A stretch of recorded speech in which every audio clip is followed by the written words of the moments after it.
Shalom, shalom, Israel. First and foremost, I want to give all honor, glory, and praise unto YAHAWAH, BaHashem, YAHAWASHI, BaHashem, Wakwakwedash. Double honors to the elders and apostles of Great Millstone. Shalom to the mighty Akim Wakwathim, who are diligently waiting to be delivered from this final captivity. This is Brother Shalom to the speckled bird that may look like the other nations, but are actually Asherallah. This is Brother Kabakab coming at you with another lesson. Today's lesson, I want to go into something that this is something that I kind of don't like.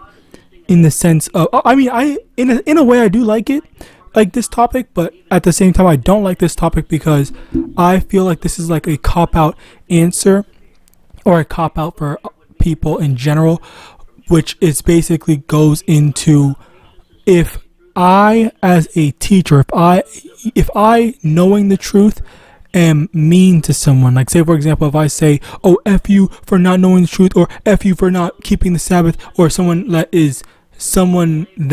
or I'm mean to someone that's in this truth, and then they say, okay, well I don't want to be a Hebrew Israelite anymore because Kawakab is being mean to me or whatever, or he's treating me like garbage.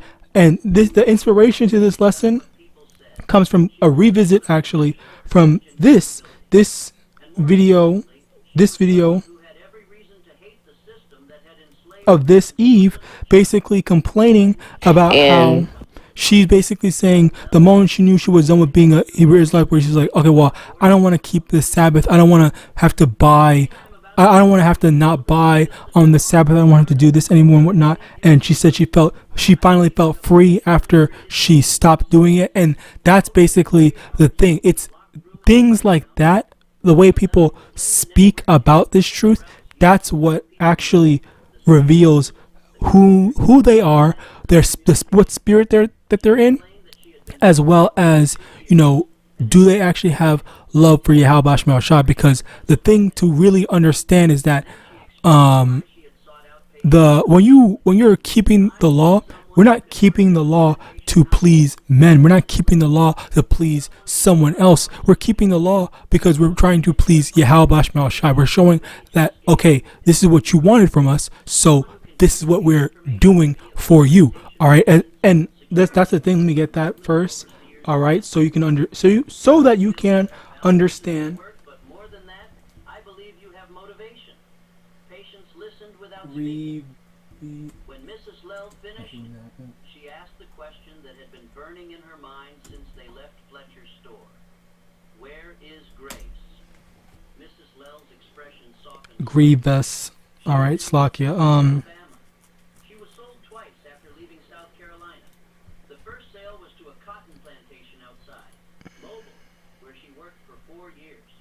The second sale was to a merchant family in Montgomery, where she turned 1 John 5:3, Slakia. For this is the love of Yahweh, that we keep his commandments, and his commandments are not grievous.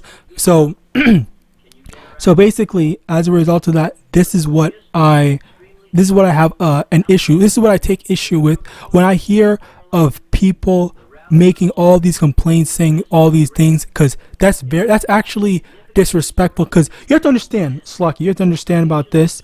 Think about it like this. Let's say you have a wife, and your wife is saying, "Oh, I hate my husband. Oh, I don't want to be with my husband because he binds me and he doesn't let me sleep with another man." That's basically what people are. That's basically the parallel equivalent to what people are saying when they say that they don't want to keep the laws of Yahawadah. How are you going to say something that respecting your relationship with your husband or respecting your relationship with Yahawadah is grievous, or it's binding, or it's restrictive or restraining you from doing what you want? Okay, why is it that the thing that you want to do is it specifically has to be something that goes against what the Lord wants of you? It's like, and the thing is, the thing about that is, again, as I said before, I don't like that. I hate that because it's such an intentionally contradictory, like evil and wicked thing, where rather than actually acknowledging that this is what the Lord wants from me, this is what I want to do for the Lord, this is what I want, X, Y, and Z, you are instead You are instead just like trying to, and that's the thing. That's another thing. A better parallel would be like how women, they say, oh, are you insecure because I like to go around sleeping with other men and stuff like that. Like that's basically the thing where they will insult you for having standards, insult you for having your own preferences.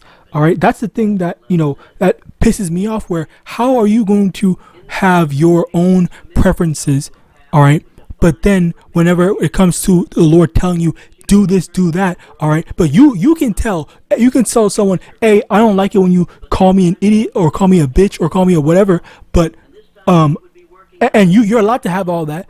But when it comes to YAHAWASHI, then okay, well, he's not allowed to have that. He's not allowed to tell me what I want to do and stuff like that. So like this is the thing that you have to actually like think about. How is it that you think that loving someone else or reciprocating love is them giving you everything, but you not giving them anything? That's incredibly selfish, and you're just using them at that point. All right.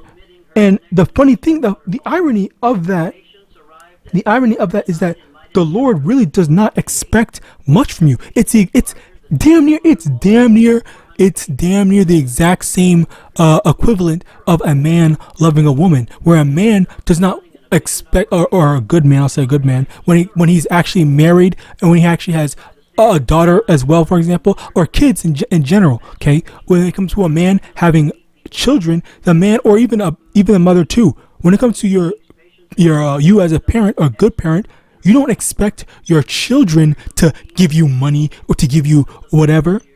You expect your children to listen to you, stay safe, stay protected, and grow well. And that's basically what the Lord wants. The Lord wants us to be obedient, grow well, be well, just do the right things, that the little things to please Him. Okay, He doesn't tell us to go make $1 million a day and whatnot, making these unrealistic bullshit ass things, which a lot of these women do have when it comes to choosing men. All right, so what the fuck was that? Bear with me one moment, Slakia.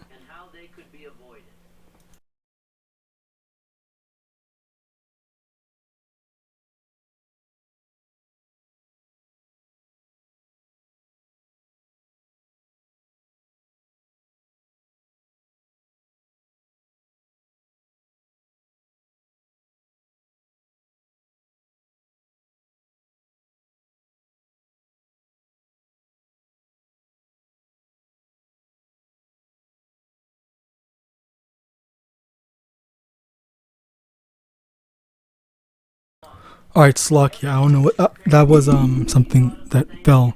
Anyway, as I was saying, the thing about the relationship is how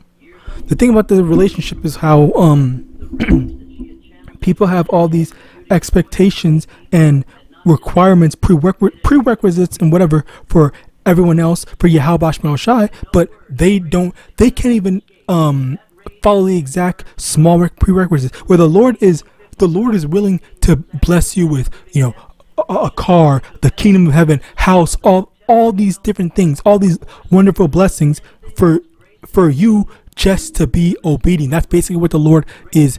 That's the arrangement that the Lord set up into place. But these types of people, Slakia, it's like that's too much for them. Just obeying, just being patient, just not whoring yourself out, not being wicked, not doing all this self-indulgent behavior, that's too much for people. And that's where, like, okay, you know what, the Lord is evil, he's this, he's that, he's whatever, okay, and as a result,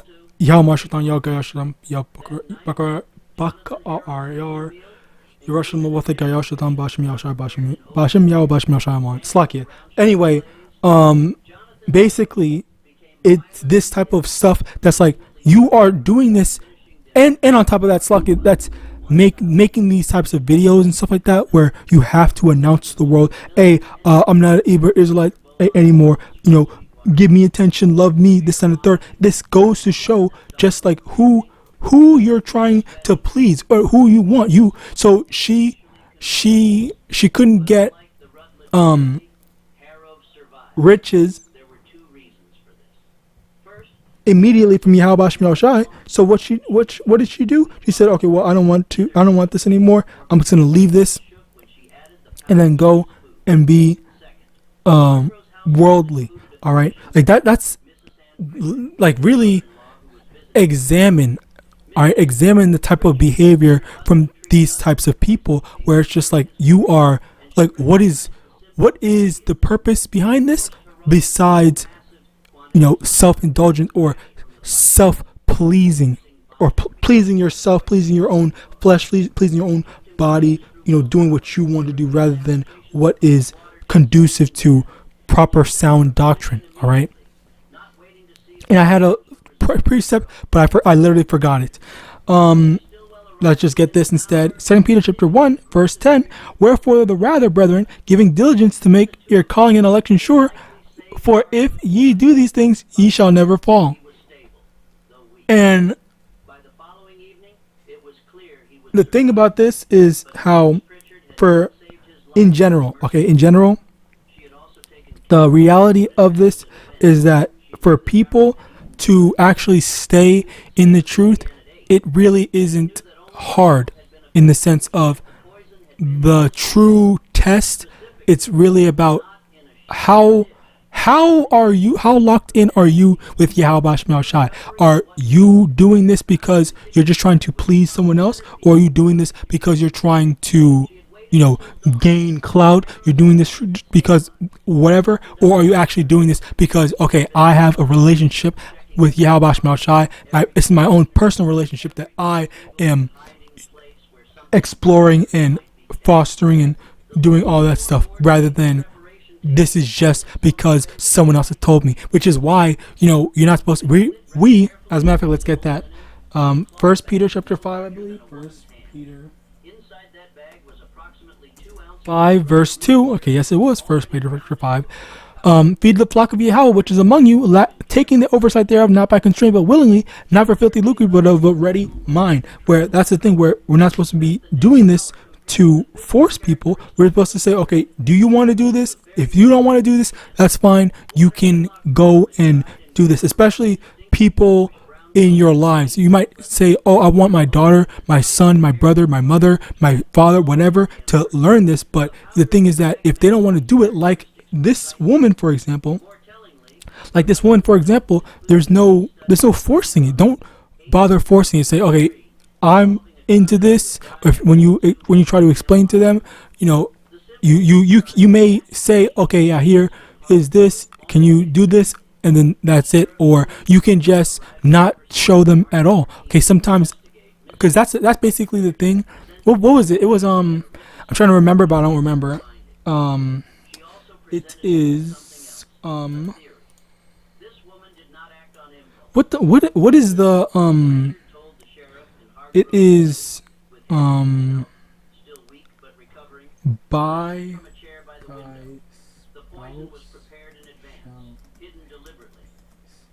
I forgot the wording. I'm not gonna lie. I hate when that happens. Okay, so 1 Corinthians chapter 7, verse 14. For the unbelieving husband is sanctified by the wife, and the unbelieving wife is sanctified by the husband. Else were your children unclean, but now they are holy. Basically, if you are married to a non-believing woman, all right, that woman is going to be saved by you, all right, and vice versa. If you are married to an unbelieving husband, what you're doing is, while you live in that household, though you might not always agree with certain things, like say for example, if they want to eat pork and you say, hey, I don't eat pork, or I don't do pork and whatnot, then that's when it's like, okay, you're showing not necessarily through that, but you're showing discipline, and you should be showing discipline and proper self-control and proper behavior and attitude that they're saying like, hey, you know what, my wife or my husband is doing so well, like they're such a great person, I actually want to mirror them. I don't want to let them down and stuff like that. As a matter of fact, let me try some stuff out. Let me test the waters with this stuff, because I don't know how they can be so so proper and stuff like that. And I don't want to make myself seem worse in the eyes of this woman or this man that I love and whatnot. Okay, depending on who you are. All right.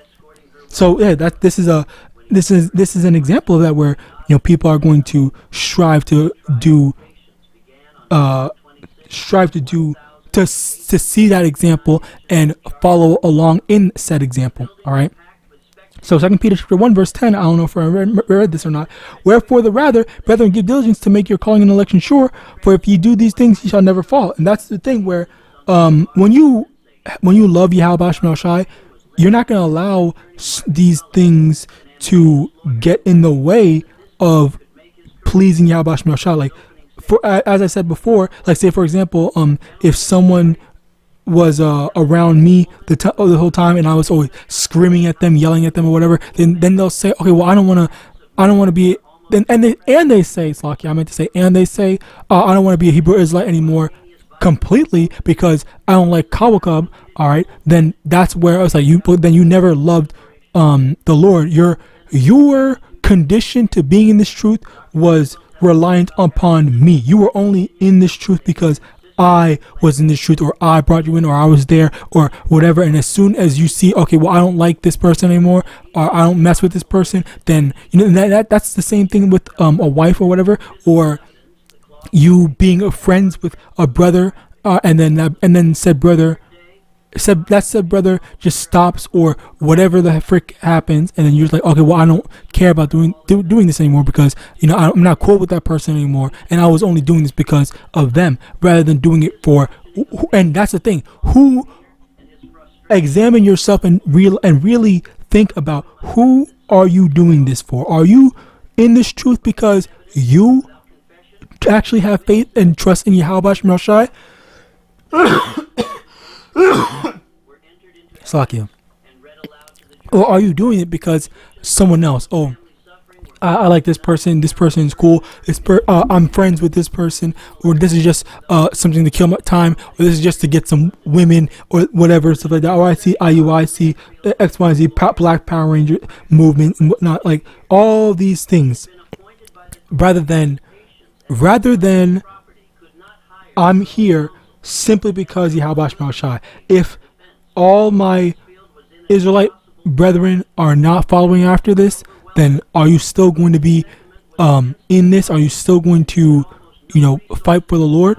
Are you still going to stay are you still going to stay rooted in, that's the term, rooted in with YAHAWASHI, or are you just going to get upheavaled and whatnot, and then, oh well, you're done with this and there's no more things because this brother left.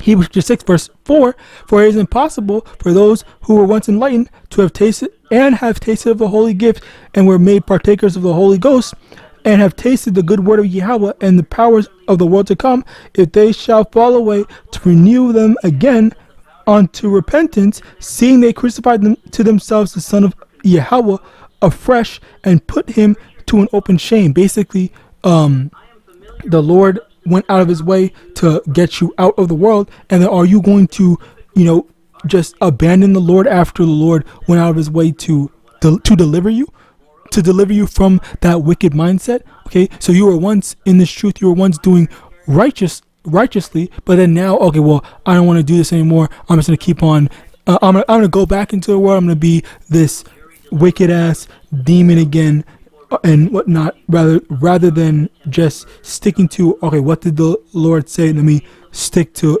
following the Lord. All right. As a matter of fact, I should also get this, because I also want to point out, because I know someone's going to ask or say this.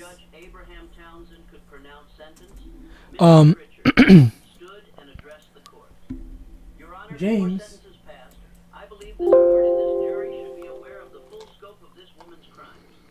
Based on the evidence... James chapter 2 verse 17, even so, if faith hath not works, it is dead, being alone. Yea, a man may say, thou hast faith, and I have works. Show me thy faith without thy works, and I will show thee my faith by my works. Basically, displaying that, you know, the reason why I'm doing this is because I'm showing faith, and you're showing faith through your actions rather than just saying, oh, I believe in God, I believe this, oh, I'm saved, that and third. But that's not anything. That doesn't mean anything. Okay, yeah, you can say that, but is that like that's it? Like, you're not doing anything, and there's no real, like, because it's like putting all your eggs in one basket. You put your eggs with YAHAWAH MANASHAH, and then you know that none of the eggs are going to be cracked. So that's where the action comes into place, where you're investing time in YAHAWAH MANASHAH, which is an example to you know, show faith rather than just speak empty words. All right. Isaiah 46 verse 10, declaring the end from the beginning and from ancient times, the things that are not yet done, saying, my counsel shall stand, and I will do all my pleasure. And then that's the thing where the Lord already knows who's going to, you know, stick to it until the end. All right, and you know, we want to be on the side where we have to actually, you know, prove that. Okay, prove that. Yeah, I'm here because of YAHAWAH MANASHAH. I'm not here because of some man or some brother or some woman. All right, you're here because this is what you actually genuinely believe in, rather than I'm here for the wrong reasons. All right. Fuck you. Did I read this? Yeah, I did. Philippians chapter 2 verse 12. Wherefore, my beloved, as ye have always obeyed, not as in my presence only, but now much more in my absence, work out your own salvation with fear and trembling. Basically, you know, we're not supposed to be focusing on our own on other people, and we can't focus on other people when it comes to this truth. We have to focus on, okay, let me study for myself, rather than just riding on someone else's coattails and trusting that they're going to deliver me. No, okay, that's not how we're going to be delivered. We're going to be delivered because we are developing our relationship with YAHAWAH MANASHAH personally in that own way. All right. So yeah, with that, I pray this lesson was edifying. You know, something I just felt like I just didn't like. All right, didn't sit well with me. I pray this lesson was edifying. I want to give all honor, glory, and praise unto Yahawadah, SHAMAIWAN, double honor to the elders and apostles, great millstone, abad ball, and shalom.